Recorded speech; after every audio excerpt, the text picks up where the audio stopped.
ನಾವು ಎಷ್ಟು ಕಾಮೆಂಟ್ರಿಗೆ ಪ್ರಿಪೇರ್ ಆಗ್ತೀವಿ ಅದನ್ನೆಲ್ಲ ರಿಪ್ರೊಡ್ಯೂಸ್ ಮಾಡೋಕ್ಕಾಗಲ್ಲ. ಅಂದರೆ ಯಾಕಂದರೆ ನಿಮ್ಮ ತಲೆಯಲ್ಲಿರುತ್ತೆ ಅದು ಯಾವ ಸಮಯದಲ್ಲಿ ನೀವು ಹೇಳಬೇಕು ಅದೊಂದು ಇರುತ್ತೆ, ಸಮಯದ ಅಭಾವನೂ ಇರುತ್ತೆ, ಎಷ್ಟೋ ನಿಮಗೆ ಆಗಲ್ಲ. ಆಮೇಲೆ ನಂತರ ಅನಿಸುತ್ತೆ ಅಯ್ಯೋ ನಾನು ಇದನ್ನ ಹೇಳಬೇಕಾಯ್ತಲ್ಲ ಅಂತ ಅನಿಸುತ್ತೆ. ಆದರೆ ಈ ಕಾಮೆಂಟ್ರಿ ಅಂತಂದರೆ ರೆಹಮಾನ್ ನೋಡಿ, ಓಕೆ ಕ್ರಿಕೆಟ್ ಬಿಡಿ, ಕ್ರಿಕೆಟ್ 2015 ವರ್ಲ್ಡ್ ಕಪ್ ಮಾಡಿದೆ, ಆಮೇಲೆ 2018 IPL ಮಾಡಿದೆ. ಆಮೇಲೆ ಏನಂತಂದರೆ 2015-18 ಮಧ್ಯದಲ್ಲಿ ಕ್ರಿಕೆಟ್ ಇರಲಿಲ್ಲ, ಸ್ಟಾರ್ ಸ್ಪೋರ್ಟ್ಸ್. ಆವಾಗ ಪ್ರೋ ಕಬಡ್ಡಿ ಶುರು ಆಯಿತು. ಪ್ರೋ ಕಬಡ್ಡಿ, ಆಮೇಲೆ ಇಂಡಿಯನ್ ಸೂಪರ್ ಲೀಗ್ ಫುಟ್ಬಾಲ್ ಶುರು ಆಯಿತು, ಬ್ಯಾಡ್ಮಿಂಟನ್ ಆಯಿತು, ಮೊನ್ನೆ ಟೆನ್ನಿಸ್ ಕೂಡ ಮಾಡಿದ್ವಿ, ವಿಂಬಲ್ಡನ್ ಕೂಡ ಮಾಡಿದ್ವಿ. ಒಂದು 5-6 ಸ್ಪೋರ್ಟ್ಸಲ್ಲಿ ಮಾಡೋದನ್ನು ಅವಕಾಶ ಸಿಕ್ತು. 6-10 ವರ್ಷದಿಂದ ಮಾಡ್ತಾ ಇದ್ದಲ್ಲ, 6 ಕ್ರೀಡೆಗಳಲ್ಲಿ ಒಂದು 25 ಸೀಸನ್ ಮಾಡಿದ್ವಿ ಎಲ್ಲ ಸೇರಿ. ಅಂದರೆ ಅದು ಈ ಕ್ರಿಕೆಟ್ಟು ಎಲ್ಲರಿಗೂ ಗೊತ್ತು ಆಟ, ಆದರೆ ಕಬಡ್ಡಿ ಫುಟ್ಬಾಲ್ ಅದರ ಆಳದಲ್ಲಿ ಹೋಗಿ ನೀವು ಸ್ಟಡಿ ಮಾಡ್ಬೇಕಂದ್ರೆ ಭಾಳ ಪ್ರಿಪೇರ್ ಆಗ್ಬೇಕಾಗತ್ತೆ. ಯಾಕಂದ್ರೆ ನೀವು will be the lead commentator, expert ಅಲ್ಲ. ಎಕ್ಸ್ಪರ್ಟ್ಸ್ ಹತ್ರ ಮಾತಾಡಬೇಕಾಗತ್ತೆ, ಕೋಚ್ಗಳ ಹತ್ರ ಮಾತಾಡಬೇಕಾಗತ್ತೆ. ಯಾರ ಬಗ್ಗೆ ಏನೋ ಇನ್ಫಾರ್ಮೇಷನ್ ಹೆಚ್ಚಿಗೆ ಸಿಗೋದಿಲ್ಲ, ಬೇಸಿಕ್ ಇರುತ್ತೆ ಅಷ್ಟೇ. ಯಾವ ಊರವರಂತೂ ಸಿಗೋಲ್ಲ ಕೆಲವರು. ಅದಕ್ಕೆ ನಾವು ಅವ್ರ ಕೋಚ್ಗಳು, ಅವ್ರ ಮ್ಯಾನೇಜರ್ಸು, ಅವ್ರ ಪ್ಲೇಯರ್ಸು ತಿಳಿದವರು, ಕೆಲವರು ಸೀನಿಯರ್ ಕಾಮೆಂಟೇಟರ್ಸ್ ಇರ್ತಾರೆ, ಅವ್ರು ತಿಳಿದವರು, ಎಲ್ಲ ತಿಳ್ಕೊಂಡವರು, ಅವ್ರಿಗೆ ಇವ್ರಿಗೆ ಎಲ್ಲರಿಗೂ ಕೇಳಿ ಅದನ್ನೆಲ್ಲ ಮಾಡ್ಕೋಬೇಕಂದ್ರೆ ತುಂಬ ಶ್ರಮ ಪಡಬೇಕಾಗತ್ತೆ. ಯಾಕಂದರೆ ನೀವು ಕ್ರಿಕೆಟ್ ಅದು ಅದೇ ಡಿಫ್ರೆನ್ಸ್. ಪ್ರೋ ಕಬಡ್ಡಿಗಾಗಲಿ, ಇಂಡಿಯನ್ ಸೂಪರ್ ಲೀಗ್ ಫುಟ್ಬಾಲ್, ಬೇರೆ ಸ್ಪೋರ್ಟ್ಸ್ಗಾಗಲಿ ಏನಂತಂದರೆ ಹೆಚ್ಚಿಗೆ ಗೊತ್ತಿರಲ್ಲ. ನೀವು ಅದನ್ನು ಮೊದಲು ವ್ಯೂವರ್ಸ್ಗೆ ಆಟದ ಬಗ್ಗೆ ವಿವರಣೆ ಕೊಡಬೇಕು. ಅದರ ರೂಲ್ಸ್ ರೆಗ್ಯುಲೇಷನ್ಸ್ ಏನಿದೆ ಬದಲಾಗ್ತಾ ಇರ್ತವೆ. ಹೀಗಾಗಿ ಭಾಳ ಪ್ರಿಪೇರ್ ಆಗಬೇಕಾಗತ್ತೆ. ಅದಕ್ಕೂ ಭಾಳ ನಮಗೆ ಟ್ರೈನ್ ಮಾಡ್ತಾರೆ. ಮುಂಚೆ ಎಲ್ಲ ತಿಂಗಳಗಟ್ಟಲೆ ವರ್ಕ್ಶಾಪ್ಸ್ ಇರ್ತಿದ್ದು.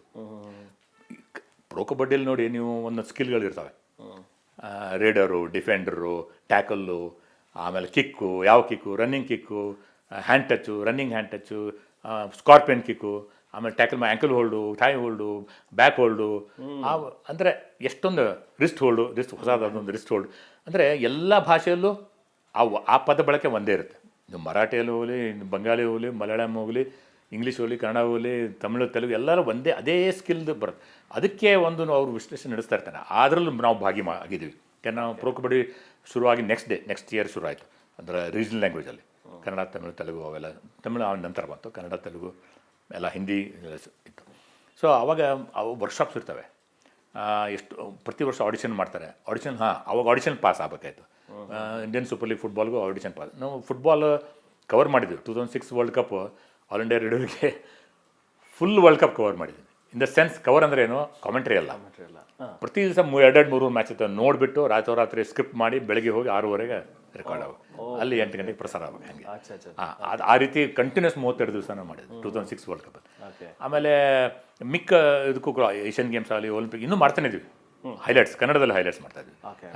ಅದಕ್ಕೆ ನಾನು ಹೇಳಿದ್ದು, ಕನ್ನಡ ಮಾಧ್ಯಮದಲ್ಲಿ ಕಲ್ತವ್ರಿಗೆ ಇಂಗ್ಲೀಷ್, ಹಿಂದಿ ಬಂದದ್ದು ಕನ್ನಡದಲ್ಲಿ ಇಮ್ಮಿಡಿಯೇಟಾಗಿ ನೀವು ಅದನ್ನು ಪೂರ್ತಿ ವರ್ಡ್ ಟು ವರ್ಡ್ ಅಲ್ಲ, ಟ್ರಾನ್ಸ್ಲೇಟ್, ಅದೇ ಅರ್ಥ ಬರೋ ಥರ ಟ್ರಾನ್ಸ್ಲೇಟ್ ಮಾಡಿ ಮಾಡೋದು.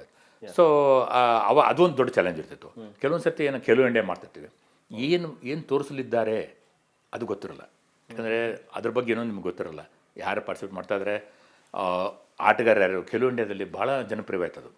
ನೋಡಿ, ಒಲಿಂಪಿಕ್ಸಲ್ಲಿ ಕೂಡ ಎಷ್ಟು, ನಮ್ಮ ಮನು ಬಾಕರ್ ಕೂಡ ಖೇಲೋ ಇಂಡಿಯಾನ ಬಂದವಳೆ. ಸೊ ಅನೇಕರು ಬಂದಿದ್ದಾರೆ ಆ ರೀತಿಯಾಗಿ.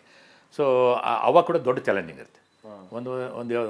ಒಂದು ಐ ಥಿಂಕ್ ಒಂದು ಕಾಮನ್ವೆಲ್ತ್ ಗೇಮ್ಸಲ್ಲಿ ನನಗೆ ಇನ್ನೊಬ್ಬ ಮಿತ್ರ ಸೇರಿದ್ದು. ದೂರದರ್ಶನಲ್ಲಿ 2 ಗಂಟೆ 12 to 2 ನೀವು ಕೂತ್ಕೊಳ್ಳಿ, 28 ಕ್ರೀಡೆಗಳಲ್ಲಿ ಯಾವ ತೋರಿಸ್ತಾರೆ ಗೊತ್ತಿಲ್ಲ ನಿಮಗೆ. 28 ಕ್ರೀಡೆ ಏನು ತೋರಿಸ್ತಾರೆ ಅದ್ರ ಬಗ್ಗೆ ನೀವು ಮಾತಾಡಬೇಕು.